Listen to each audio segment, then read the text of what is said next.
You see, basically, our own is very simple. Why should children, why should small children, why should they spend 93 days in police custody when they should be in school? And the government can arrest 10, 12, 13-year-old and keep them in custody for 93 days. But the government has not been able to arrest Yabelo 6 months after.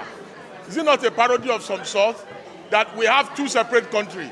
One country for the rich, one country for the poor. Our laws are very clear. It's 48 hours. The police are in breach of the fundamental rights of these children. So we are not going to delve into the substance of the issue, which is already before the court, so that we will not make remarks that are sub judice. But what we are saying, very simple. Yaya Bello, 6 months later, has not been arrested.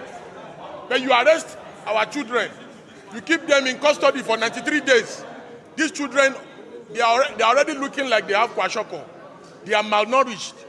You understand? Then you cannot keep them in custody for this long. This is the reasons why our rating in the Human Rights Index is poor, is bad. You understand? The Tinubu government should discontinue the charge. We make a passionate appeal to the AGF, Baba Latif Fagbemi, that he should discontinue the charge. He should take over the matter and discontinue against these children, so that the children can return back to school. And the Attorney General of the Federation has the inherent powers to take over this matter under Section 174 of the Constitution, that Baba Latif Fagbemi should take over this matter and discontinue the charge against the children. I cried in open court because of this grave injustice that has been done to these kids. Talk, you die. If you don't talk, you die. So we'll talk and die. Give clarify what happened. Generally, While we were in court this morning, and shortly before the plea of the defendants, mainly underage children, could be taken, some of them who were looking quite malnourished, who were looking quite very sick, started snapping in court before the Honorable Justice Egwuatu.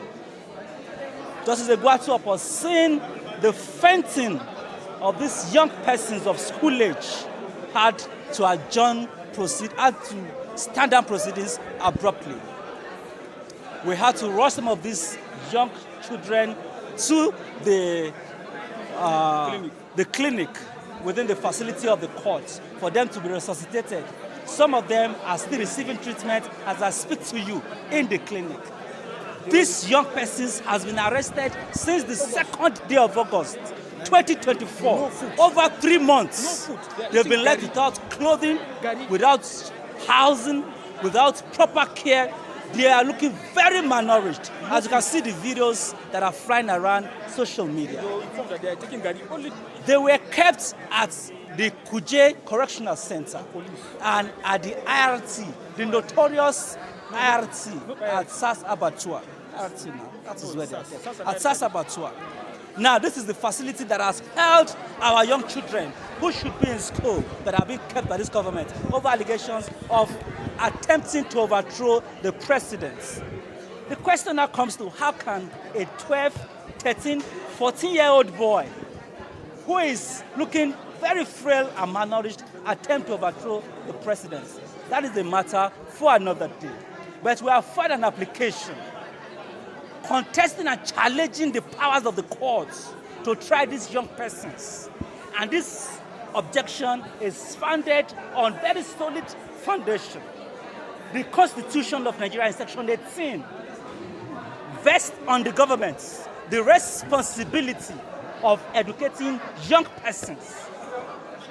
The Universal Basic Education Act and the Children and Young Persons Act vest upon the government the duty to educate its younger ones. Section 2 of the UBEC Act mandates the government to provide education for its young persons. Free, compulsory education for all young persons. Unfortunately, young Nigerians have been arraigned in court today on a 10-count charge of an attempt to overthrow and overhaul the government of Nigeria. They have been granted bail. We will strive hard to meet the bail conditions if we can. The conditions are quite neck-breaking. It is like giving bail with the right hand and taking with the left hand. We will strive and do our best to perfect these conditions. But if we cannot meet those conditions, we will come back to the courts and seek for a variation. Because we have shown that these are young persons who are hungry. The essence of the protest of August 2nd is to end hunger in the land. And we saw them in court today, looking quite malnourished. The problem persists. Well, what actually happens... It's okay, thank you. No, this is the week. Go ahead.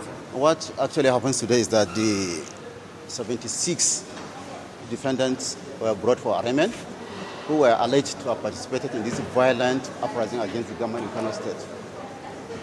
What actually baffles me today is that a matter of a sovereign national interest, a situation where a youth of this particular country would organize themselves into a violent protest, calling on an outsider to come and take over power from the government of Nigeria, otherwise than by constitutional means, this situation will never be tolerated. So give us the details of the ruling. What actually happened? The details of the ruling is that the matter has been adjourned to January 24 for the substantive hearing of the matter so far, and the court has graciously granted a bail on a very, very stringent conditions, which they are to be remanded in Kuje correctional centers, while others are to be remanded in the Boston training, pending the hearing of the substantive charge. But the point I want to make, I just want to make a point, please. These people have been in lawful custody of the police for a considerable length of time, and none of them exhibited any sickness. But unfortunately, they were instigated by lawyers. Yes, Garba. These boys that we brought to the court today, all of them are adults. Most of them are married men. None of them is a minor. Some of them are university graduates. The small kids you are seeing here, they came with some of their parents to come and greet their loved ones. They are not even the real suspect standing trial in this case. These boys were arrested in Kaduna and Zaria. Imagine the level we find ourselves now. Do you know how much it costs us to be at this level of a democracy in this country? These young boys are trying to destabilize Nigeria using the Russian flags and other countries, calling on the military to remove our president.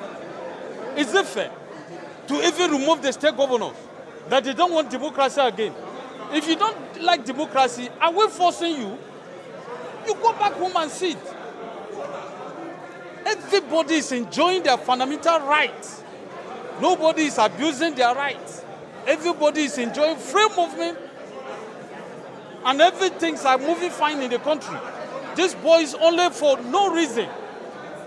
They started protests, violent protests with the flags, foreign flags, Russian flags. Haba, is that what we want in this country? Don't mind the Defense Council. They will always say something to tarnish the name of Nigerian police. It's not true. In my own case, we filed charge against 43 defendants, and all of them were produced to the court today. All of them are adults. Forget about what they are telling you, that they are small children, this and that. Ask the Defense Council, do they truly know the suspect they're defending? I want to understand something. The first set that were arraigned this morning, that were granted 7 million.